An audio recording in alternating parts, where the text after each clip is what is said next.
This episode features a 1987 Porsche Carrera 911 convertible for sale at an auction. Now, you don't buy an antique car the same way you do with an regular used car. See, old cars not only have to withstand beating and torture on a daily basis every day for at least 10 to 30 years, but they also have to survive over time, which even the human body can't withstand.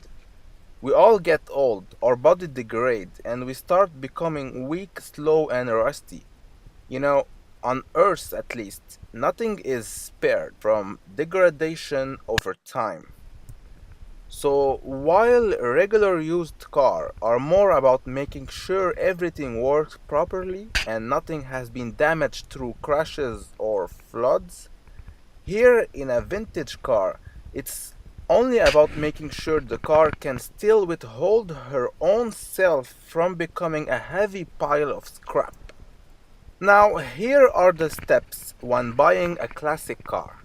You'll have to go through the undercarriage and framework, engine, mechanical components, body and paint job, interior condition, test drive the car if it's possible, and then finally check the mileage, the underbody and framework. Whether you're looking to drive the car or restore it, you must ensure that the foundation of the car is clean or at least not too far gone, because it's the underneath framework that supports the engine, bodywork, and, well, everything else.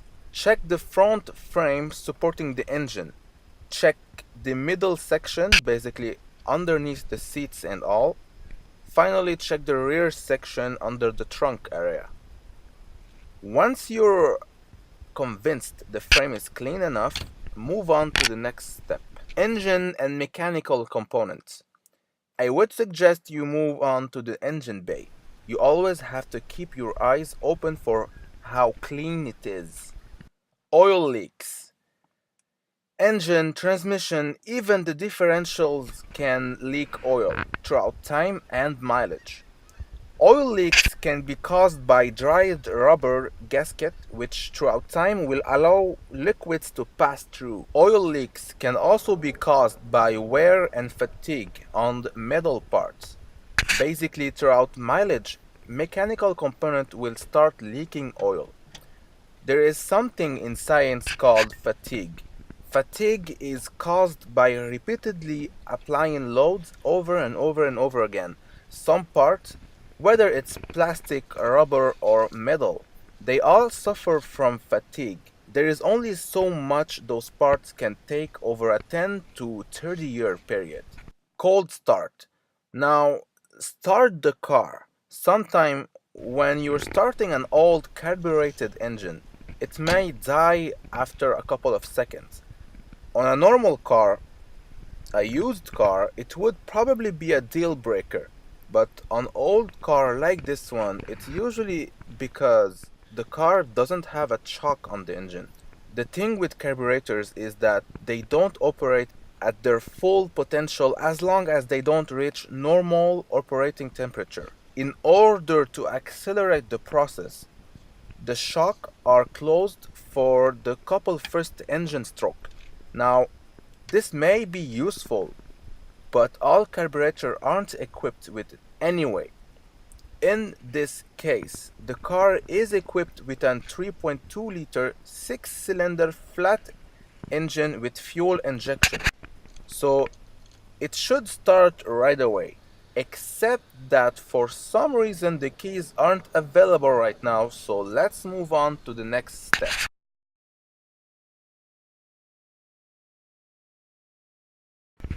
Rusted engine and mechanical component. Usually when a car is not driven for a long amount of time, either because it has been into an accident waiting to be repaired or because it's simply not being driven enough, some part as well as engine parts tend to accumulate surface rust. So look around for rusted engine part as well as rusted frame and engine bay panels. Around every wheel, make sure the suspension height is consistent. Check for broken parts. Even if you're not a mechanical expert, you can still look for anything unusual. If you're not sure, don't forget to compare the right side with the left side. Everything should look exactly the same. Body and paint condition. Chances are that on a classic old car, a wrecked and repaired case won't scare you away. So you're not looking to make sure the car hasn't been into an accident. It's more about knowing how much you'll have to spend on paint and body if they have to be repaired. So walk around, check if the paint is consistent. You want to feel the paint quality Bubbles. by checking how well does the paint reflect to you. There seems to be white paint on the rubber, which indicates that obviously the car has been painted. Usually you need the sun to be shining bright in order to kind of see how the light plays on the It's paint. holding up, but I wouldn't call it in a mint condition. Then simply walk around the car, make sure that all the doors, bumper, hood and fender are well aligned together.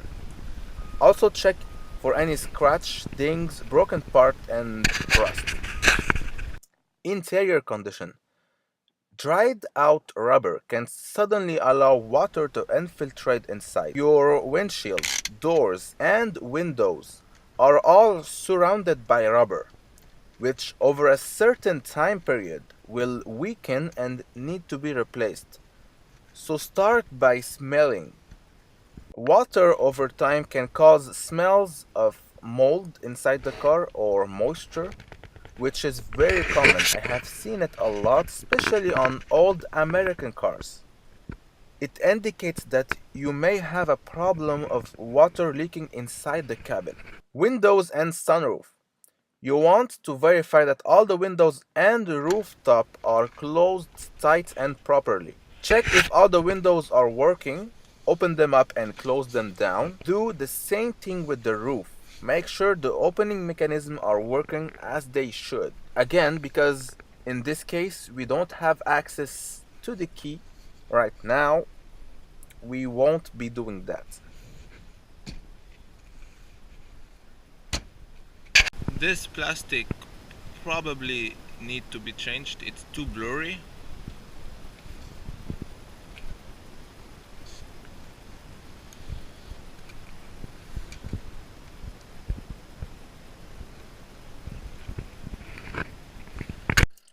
Interior components. Now look for any unusual wear and tear on the steering wheel, seats, switches. Any unusual condition could be caused by excessive use, which should indicate a relatively high mileage. This is problematic when owner is claiming a very low mileage, for instance under 150,000 kilo, on an over 25-year-old car, which means the car must have done at least an average of 6,000 kilo every year. Don't get me wrong, it could be true, it could be genuine, but it usually isn't. Windshield wipers. Don't forget to check if windshield wipers show any malfunction. So we just went around a Porsche 1987 911, which is for sale at an auction. Thank you for watching and shop carefully.